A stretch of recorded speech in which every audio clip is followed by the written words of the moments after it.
Assalamualaikum warahmatullahi wabarakatuh dan selamat siang. Perkenalkan, nama saya Purwanti dengan NIM 230403002 dari kelas MBS 5A.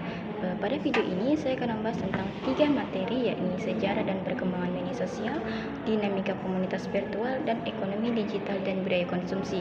Dan langsung saja, materi pertama itu akan saya bahas secara ringkas, yakni materi tentang sejarah dan perkembangan media sosial. Pada materi ini itu membahas tentang evolusi internet dan media sosial serta tahapan perkembangan platform sosial dan dampaknya terhadap masyarakat. Pada bagian pertama ada evolusi internet dan media sosial. Perkembangan internet itu mengalami transformasi besar dari awalnya digunakan untuk keperluan militer dan akademik pada tahun 1960-an hingga menjadi infrastruktur utama yang mendukung kehidupan global. Internet itu kini memfasilitasi interaksi, perdagangan, dan kolaborasi dalam skala luas, merubah cara hidup, bekerja, dan berinteraksi. Kemudian yang bagian 2 itu tahapan perkembangan platform sosial. Sejarah media sosial ini bermula dari konsep dasar kebutuhan manusia. Terus platform awal itu seperti Sigdegress yang muncul tahun 1997 dan Friendster yang muncul itu pada awal 2000-an. Nah, dua platform ini tuh membuka jalan bagi jaringan sosial modern. Kemudian muncul platform besar seperti Facebook pada tahun 2004, Twitter pada tahun 2006, dan Instagram pada tahun 2010. Yang tidak hanya memberikan fitur berbagai konten, tetapi juga model interaksi baru. Perkembangan teknologi dan juga smartphone ini mempercepat adaptasi media sosial secara massal dan menjadikannya bagian tak terpisahkan dari kehidupan sehari-hari. Kemudian yang bagian ketiga itu dampak awal media sosial terhadap masyarakat. Media sosial telah membawa perubahan besar dalam kehidupan sosial, hubungan pribadi, serta norma dan juga budaya. Media sosial ini tuh menjadi kebutuhan utama yang mempengaruhi opini publik dan juga gerakan sosial, serta mengubah pola komunikasi dan interaksi masyarakat.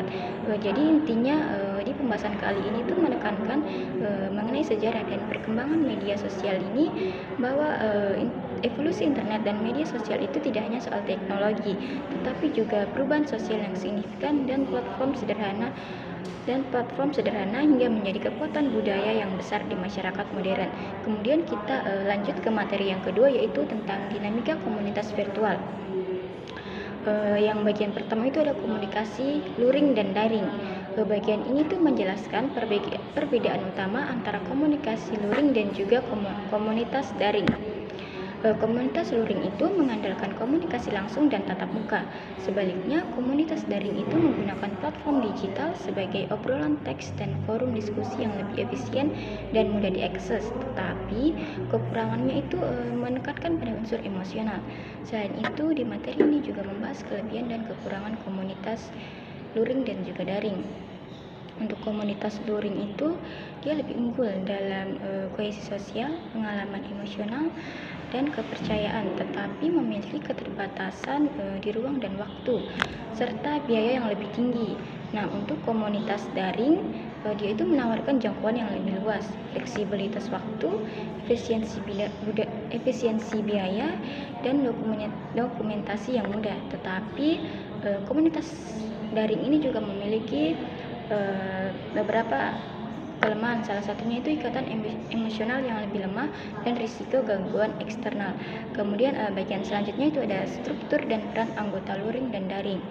Pada bagian ini itu membahas struktur organisasi dan peran anggota dalam kedua jenis komunikasi. Dalam komunikasi daring itu strukturnya sangat fleksibel dengan pembagian peran seperti administrator, moderator, dan anggota reguler yang berfungsi menjaga aturan, menyebarkan informasi, dan juga memperkuat rasa kebersamaan. Sedangkan dalam komunitas luring sendiri itu dia hubungan dan peran itu lebih terbentuk melalui interaksi langsung dan kegiatan bersama yang memperkuat kohesi sosial dan kepercayaan antar anggota. Jadi secara keseluruhan pada materi ini itu dia menegaskan pentingnya struktur dan peran dalam memastikan keberlangsungan komunitas baik itu luring maupun daring, serta menggambarkan bagaimana dinamika tersebut itu mempengaruhi interaksi dan hubungan sosial di dalam komunitas. Kemudian untuk materi yang ketiga itu ada ekonomi digital dan budaya konsumsi. Untuk yang bagian pertama itu ada e-commerce dan transformasi budaya belanja. Perkembangan e-commerce itu memberikan dampak besar terhadap perubahan budaya belanja masyarakat modern. Melalui platform digital, konsumen itu bisa mengakses ke berbagai produk dan layanan di mana saja dan kapan saja.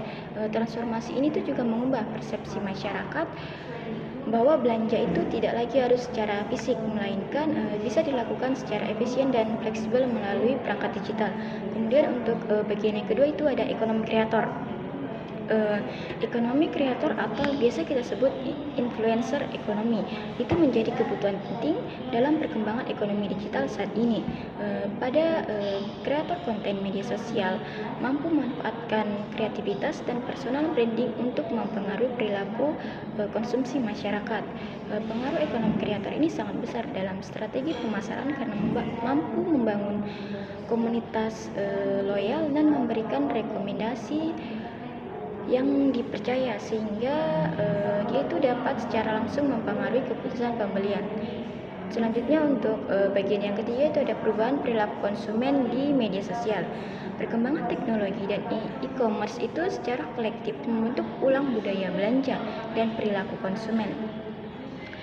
Konsumen semakin terbiasa melakukan belanja online yang cepat, efisien, dan bisa dilakukan kapan saja dan di mana saja. Perilaku konsumen ini juga menjadi lebih kritis dan selektif karena informasi yang mudah diakses, termasuk ulasan dan juga promosi digital. Sekian penjelasan dari saya. Saya akhiri dengan wassalamualaikum warahmatullahi wabarakatuh dan terima kasih.